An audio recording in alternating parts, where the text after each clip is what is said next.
Hi, my name's Demara, and I'm going to be talking today about all things metaphysical, really. I wasn't planning on doing this, but all of my lights have gone out here in Mexico, and it's been quite a long time, so I'm running out of things to do with no light, and I thought, well, this is perfect. We can still video, and this is something I've been thinking about doing for a while. Because I think there's a lot of misconceptions about how metaphysical experiences come about. I'm going to be able to just tell you about my own experiences. Having been a meditator for decades now, but at the time when I had exceptionally different things happening was after I became a regular meditator. I worked with healing energies. I worked in an intuitive fashion every day. And the reason I'm going to go through this background is it's really, really important for people's understanding of this and how it occurs, because none of the things that happened to me were things that I was trying to achieve or do. What actually happens is they are a side effect of the state of energetic alignment that you achieve by doing the disciplines. So I'm thinking, where shall I start here? Because I think I'll start with the actual physical manifestations, because this was crazy. These are crazy things, but they did occur. I have no reason to make up stuff like this, but the reason I'm telling my story is so that people understand what happens when you start to do really, which to me are really normal, meditate. I meditated every day because I wanted to have that peace of mind. I did not want that voice in the head dictating my life in a chaotic way or an over-emotional way. What I wanted was to be in peace and go about the things that I really wanted to do in a balanced way and in a awake and aware way. So that was why I meditated. The awareness exercise that is now on a video called Fast Track to Cosmic Consciousness #1 was an exercise I received and ran with because it was fantastic. It made me more awake and aware than I ever knew was possible in the moment and during the day when I was doing things. So this became like normal chores, became blissful experiences because of the state of mind that I could achieve by having done this exercise 4 times a day over a period of time. So that's my background there. I'm thinking about the healing. I think the healing, I may have begun to do laying on of hands healing. And my laying on of hands healing was not touching anybody. It was laying on of hands, which is the common expression for healing techniques in England. I was just holding my hands about 2 or 3 inches away from people's bodies. So I wasn't touching. I was working in the energetic field. But on 3 occasions here that are very prominent. The first occasion, when something happened to me which was beyond my knowledge of possibility, was when I was, I'm trying to think of the occasion that it happened, because it's very clear. I have a picture of it in my mind that never goes away. I can just bring it to my mind in total colour and everything. But I was thinking about the circumstances of my life. I had 3 children. I was living in a house where I had 3 stories, and on the middle floor, which was the ground level, because one of the floors went down at the back to 3 levels, but was almost like underground at one side of the house. So I was on this ground level where visitors would knock on that door. So it looked like from the front a 2-story house. And my friends had knocked that day who didn't live far away. And they knew that I was working with therapy for people and talking to people and helping people with their lives. And they had come that day because they had some really bad financial things going on. And I was standing in this room, which was my room for bagging up my Whole Foods. I ran a Whole Food market stall at the time. And I would go, when the children were in bed, I would go up to that room, and I had my scales and all my sacks of rice and flour and all the grains like oats and things like that. And I would bag them up, ready to take and load from that doorway coming into that room to the road into my little old van that I had. Anyway, these friends arrived and I carried on bagging up as they were telling me the story, and I was intermittently talking to them and helping them. And there was one point where, because I had to go back over, after they left, I had to go back over what happened because I really wanted to understand it and how does it come about. But what happened was I was at that point I was bagging up dates, whole dates that I sold on the market stall.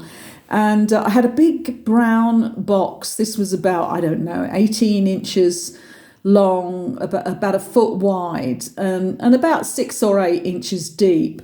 And I'd finished the polythene bag, which is inside. I'd finished bagging up the polythene bag of dates that was in the last box, and I just pulled this box up from the floor and placed it on the table, and the couple were sitting on chairs in my room, just still talking to me about what they were thinking of doing and what did I think and what had happened.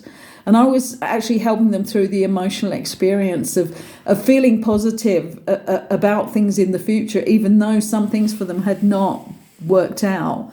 And they were now not very financially in a good position. And I was standing at the table, and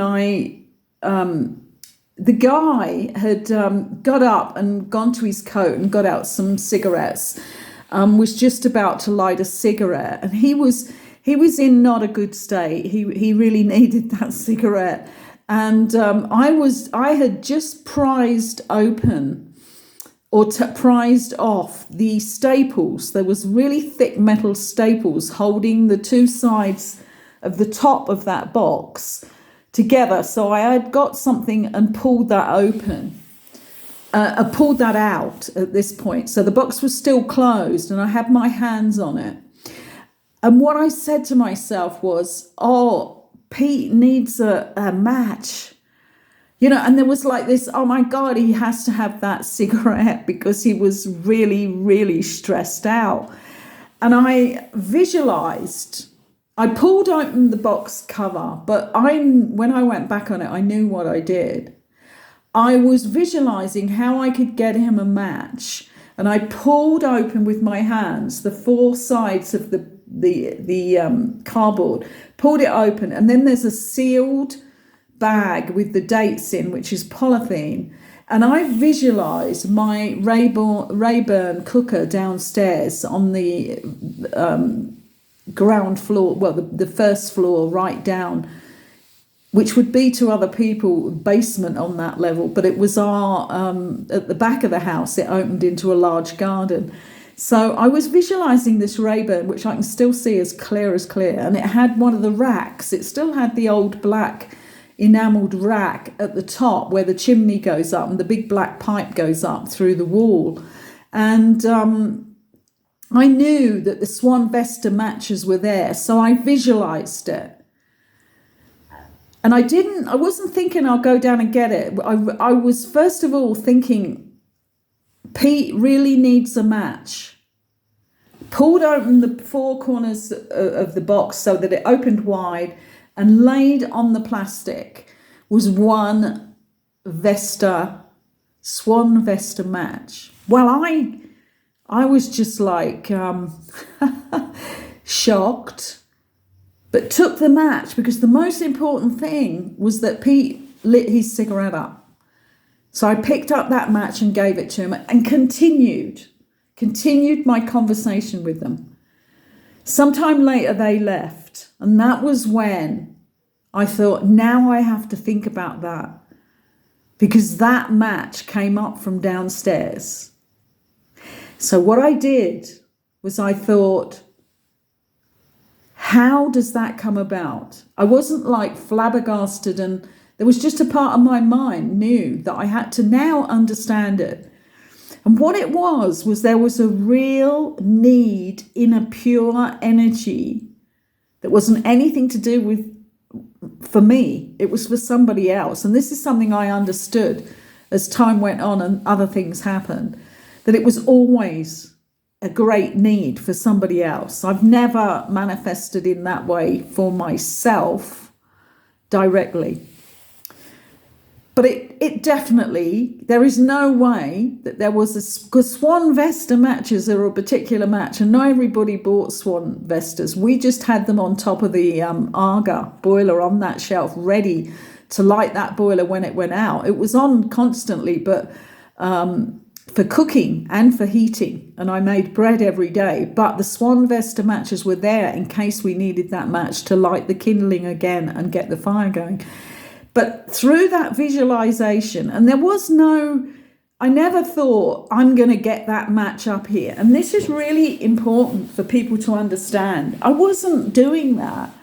What was happening was a natural process of mind engagement and intent and a need and a caring of somebody else. Okay, so that was the one event that, started these things off. After that, I didn't really, I'm not a person who gets excited and shocked about it. I don't think I told the father of my children, who was in that house at that time, I don't think I told him anything about it, because he would not have understood it. I already knew that. I mean, we parted maybe a couple of years after that because he became very disenchanted with the fact that I was following a spiritual path, which he later told me after we had separated. That was why. But there was a lot of disrespect before he actually told the truth. But it doesn't matter now.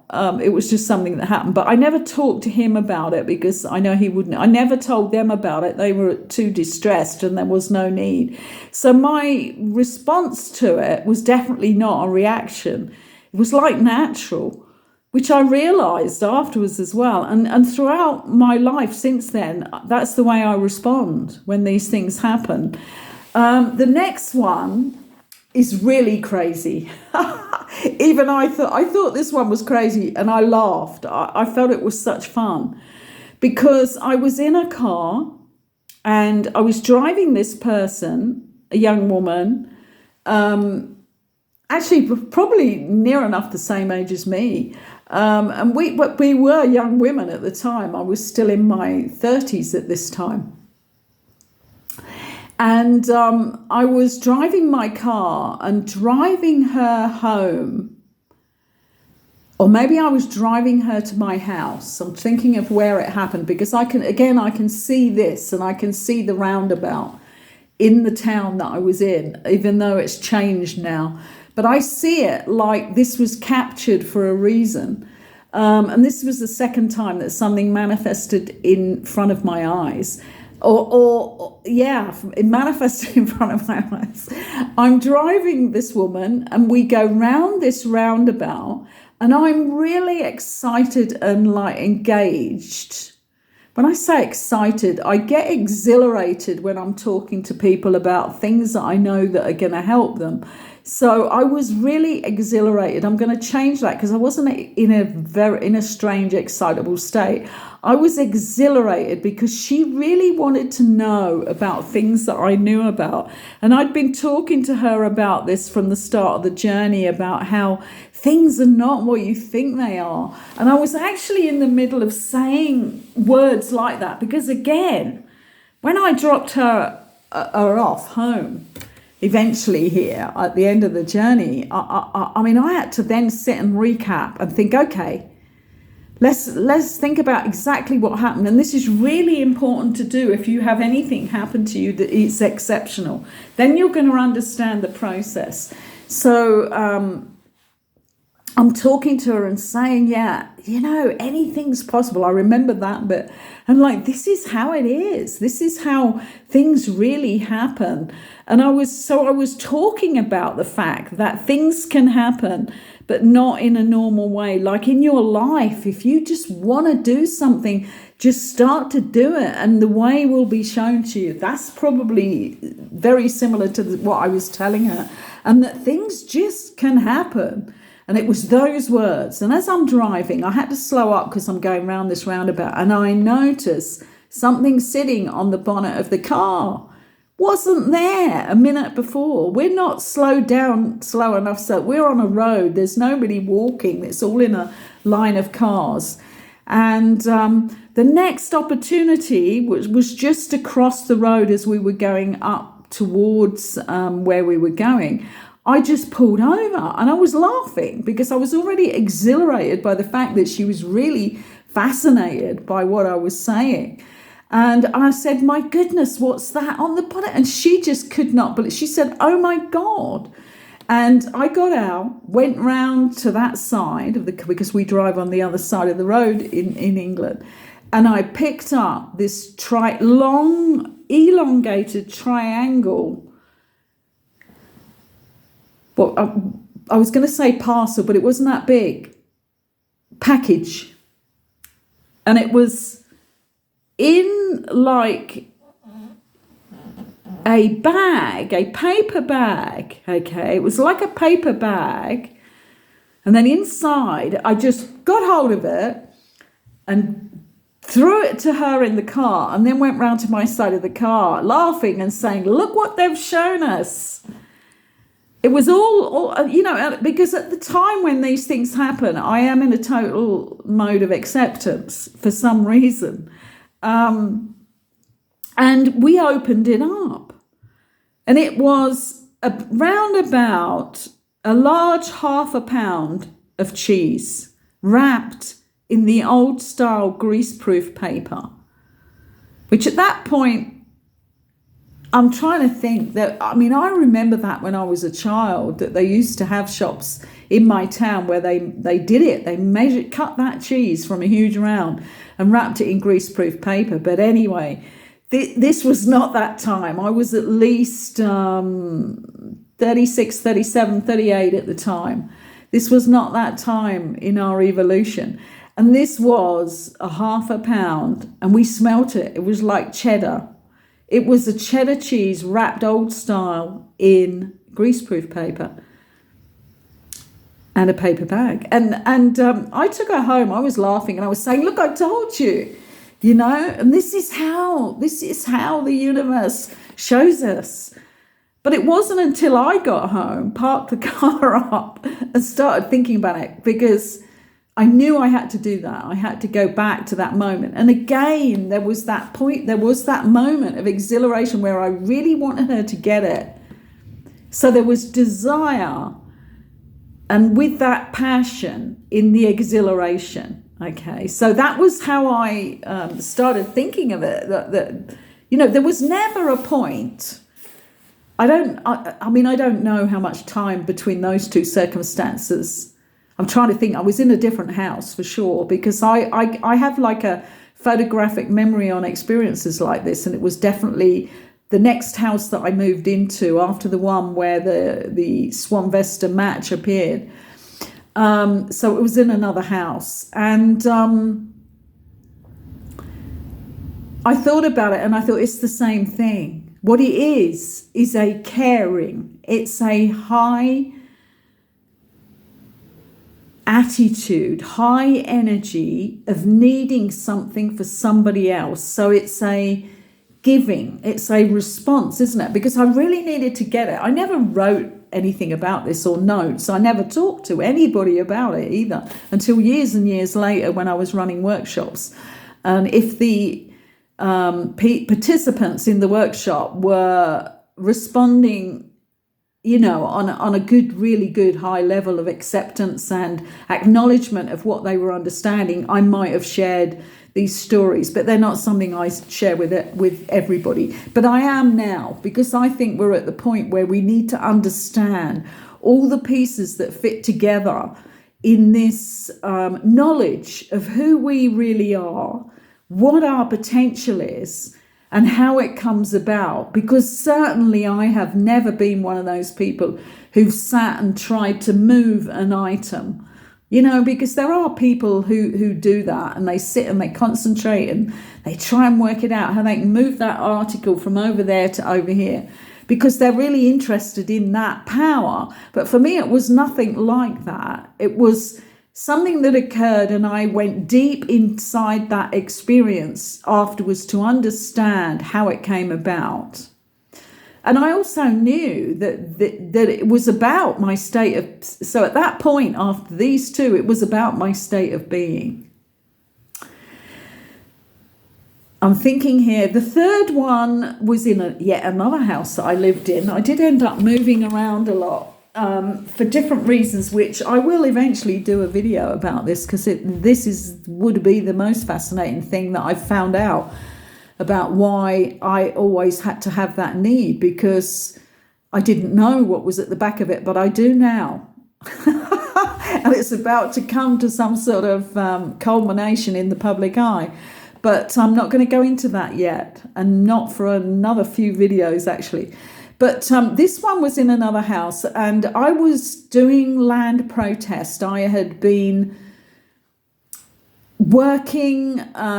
I was coordinator for a group called The Land Is Ours, because it truly is. If we incarnate on this planet, then we should have access to land to grow some food, to put a house, to put a shack if we need to build. But we don't, because the land is owned, and we the people who incarnate now do not have access to land that we can live on. And so I was part of this group, which was a well-known group doing protests.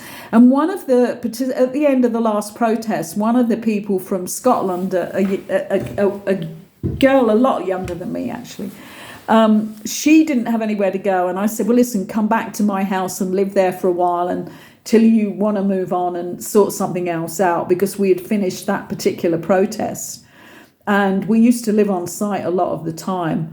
And at that time, my daughter was about 18 or 19, and she was doing her A-levels, and used to just have friends around when I was off for 2 or 3 weeks doing land protest and living in a tent during the winter on a land site. Anyway, I'm talking to her, and she's gone through this really strange relationship with one of the other protesters, actually, a guy who was trying to convince her. And this is the interesting thing. Before we even get into the manifestation, this guy was trying to convince her that he was this wizard who could do all these things. I mean, this is a guy that she ended up... I mean, he was really a controller, he professed to have powers that he didn't have, but what he was doing was seducing her. And she ended up actually pregnant, and he never was there to look after the baby. He abandoned her. It was all very, very sad. But I was trying to talk to her about some of the things he was doing I knew were not real shamanism or anything like that. They were just improvisations to get her to be influenced by him. So I'm talking to her about all this, and at one point I'm trying to think of the words that was said at the time, because I went back on this afterwards. It was something about the magic and the power of the energy, okay? And what happened, it was like, oh, I know, it was something about angels. I had started to talk to her through talking about what he was doing, and that he was really just making it all up. And he was doing really strange sexual stuff as well.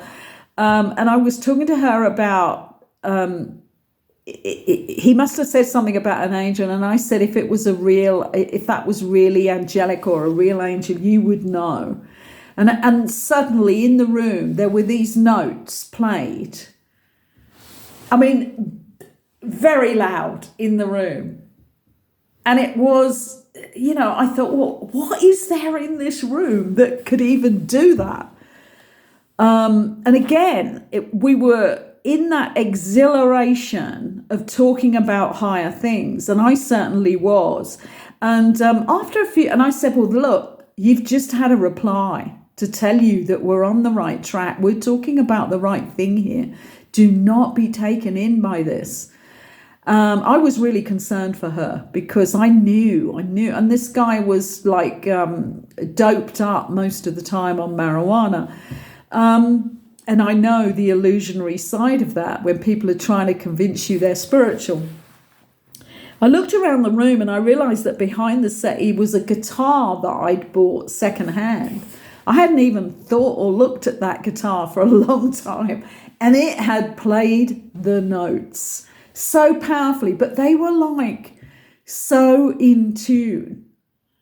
I mean, it was like beyond sound. It was like if you had thought of an angelic sound, like sometimes when we're working on a higher level, I mean, the sound in the ears can be incredible. And I often think of it as angels or something like that. Although I'm not into all of this real naming stuff. I never got into that. I got into more of like what I was experiencing. But sometimes it does sound as if you ever heard an angel, that twanging and that sound would vibrate in such a powerful resonance and accord. It would have to be in accord. I don't know where I'm getting that word from, but it feels right. And that's how these 3 notes were played throughout that room that we were sitting in. And again, I mean, I never talked to people about that either, or we didn't speak about it for very long. Maybe she brought it up to herself and started thinking about it afterwards. But to me, it always seems like, oh, there it goes again. When it happens now, when things like that happen, it's like a sign of confirmation. And always done because it's somebody who needs that confirmation in another way. I may not need that as I'm talking to people, but the other person needs it. It's never for me. Which is something to remember, because if you're trying to manifest and move things around, I think you're going to have to work damn hard, and maybe it's not even possible unless you're using some sort of bad magic here, I think, because, when it happens automatically, it's very angelic. It's on a much, much higher level, for sure. Another one that I would love to share with you here, maybe there's another 2 here that I could come quickly to mind, but this one was pretty incredible because I think it maybe saved quite a few people's lives. I was, when I was 50, around about 50 actually, I decided to do a sustainable environments higher national diploma at a college. And I used to have to go in at weekends. It was every weekend we went in to meet all these amazing people. I mean, this was a pretty incredible course. I'd never seen anything like that. This is like 25 years ago now, but I'd never seen anything like that come up in any curriculum in England at the time. And this one college in this place I was living at the time decided to do it. And I thought, I have to do this. This is knowledge I need to have. And I used to go in my car and drive along this really windy road to get to this place, agricultural, right out in the middle of right out in deep countryside, a very windy path. And I was traveling this particular morning, and it was a line of traffic because you couldn't drive very fast to drive safely. So there was always a line of traffic with a distance in between. And I'm driving along, and this voice comes in so loud and says, "You are out of here." And I looked to the left, and there was a hedge and then an opening into a field. And I just shot into that field. in my car. Now, at that moment, and I'm trying to think, right, now the car, the car, just as that voice came in, a car came rushing past me to overtake. Okay. And then the voice was there at the point the car, because I noticed the car and thought, what the hell? He's going too fast and whatever. But the voice came in, you're out of here. Saw the space in the opening, like into a field, and just shot in there at the speed I was going. So I ended up quite a way into this field, braking. And as I'm doing that, on that route into that field, there's this crash. And ahead of me, I can see we were like on a high incline there. And there was like some sort of bridge, but not a real wooden bridge, but a road bridge, if you know what I mean, with like a fence. And this guy had overtaken me, I think, 2 other cars. And then the car had gone completely over the top of that high point and landed on its roof. And behind me, because of what happened, the car behind me was able to take my place, wasn't it? Instead of me hitting the car in front, that car hitting. So what happened by me going out was that none of the cars hit into each other. And this guy in the car, I'm sitting there stunned in the middle of this field thinking, oh my God. And this guy jumps out of the car who'd taken my place in the line and gone forward when everybody put their brakes on, came running into the field and said, God, he hit you, didn't he? He thought he'd grazed the side and pushed me. And I said, no, he didn't actually. I said, I just knew I had to move. And he just stood there absolutely, like in shock. And he said, how? And I said, I just heard this voice. Because I was like shocked at what happened. So I would never say that in normal life, because who's going to believe you? I just don't put myself in that sort of situation. Anyway, and I thought, oh my God, do you know what? I need to get out of here now, because the ambulance and the police had been called. The whole road was stopped. So I actually reversed in that field, because I did not want to be questioned, because everybody was going to ask me how and why. And that's not a good situation. So everybody was safe. Even the guy, I saw the guy get out of that car that was upside down, and was obviously high on something, because he was like shouting and saying, oh my God, this is my friend's car. This is my friend's car. He wasn't thinking about the accident that he had occurred and that people could have been dead, because he hit a car coming straight towards him on that other side of the road. As he doubled up, passing me and 2 other cars, he then hit the car on the bend. So I got the car out of that field. I just turned around in that field and drove out and went in the opposite direction, and then backtracked to get back on my detour that I had to make there, and then get back on the right road. But that's another occasion when people don't talk about these things if they happen to them, but you need to start understanding how they happen, and that you need to respond.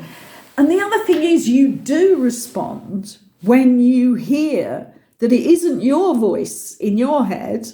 I knew I wasn't thinking that it was a voice that needed to tell you that, because you know the difference, and it comes clear.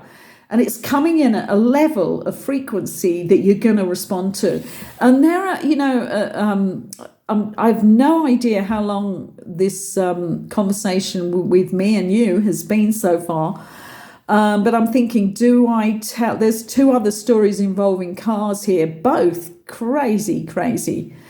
But they are true. And one of them definitely saved my life. And the person who was with me. But I'm thinking maybe this is enough. And if people want to know more and want to discuss this, maybe we can get some comments going about people who've had similar experience where it's an intervention. Because this is what I'm talking about. These were interventions. These are not things made up in my mind. And when you hear the one I'm going to tell you, and maybe on the next video that I do on this, I'm going to tell you about when I was on a protest site on Boxing Day morning, and I wasn't the driver, which is something I regret, and I would never go into that situation again and not be the driver, because what I think happened on that one, I'm just going to finish this with telling you the end of it, is me understanding that they could not have got to me in the way they got to the driver. They got to the driver because they needed me off that protest site, and it nearly killed both of us. And I knew from that point on that if I very rarely let anybody else drive me anywhere, really, because I was so independent, and I used to drive myself over there. But this day I thought, she's got a new car or whatever it was, I'll go with her. And what happened was, whoever was trying to do this knew they could get into her mind, but not mine, because I was this very disciplined person who could work on different levels, but this other person wasn't. But I'm going to leave that one. We'll leave you on the edge with that one, because that is just how you deal with it when that voice comes in and you've got to do something you don't even believe you can do, but you do it because you're being pulled into a higher vibration. And as I said, it saved my life and hers, and maybe some of the others along, because there was a few. There was at least 2 vehicles involved here badly, but there were others on the road at the same time. Anyway, I hope you enjoy us talking about things that are not talked about, things that are unspeakable, and things that people get really concerned when you do talk about them. Some people go into fear because they think, well, how can that happen? That's not in my rule book. That's not what I've been taught. That's not how physics works. That's not how science works. But it does. This is quantum. This is quantum level. And anything can happen on that quantum level at any point in time, because, in fact, every time I say the word time, I'm putting inverted commas, because there is no time. And we may have a whole video on that one as well at some point. And I hope you enjoy these experiences I'm talking to you about, because what I'm trying to do is expand people's minds to let in the possibilities and to know why we do these disciplines, why we train ourselves back to who we really are. Because that's why I do it, and why I still do it. All these years later, I still do those disciplines because I want to be who I really am. I have a mission to complete, and I'm going to complete that mission on time. And then I'm going to enjoy the world that we together are creating in peace, honesty, and harmony. And with that, I'm going to say, if you appreciate this, please subscribe and please press the like button, and then we can enjoy more time together. And hopefully people will comment if they too have had experiences like this that go beyond what you're told is possible. Thank you for listening.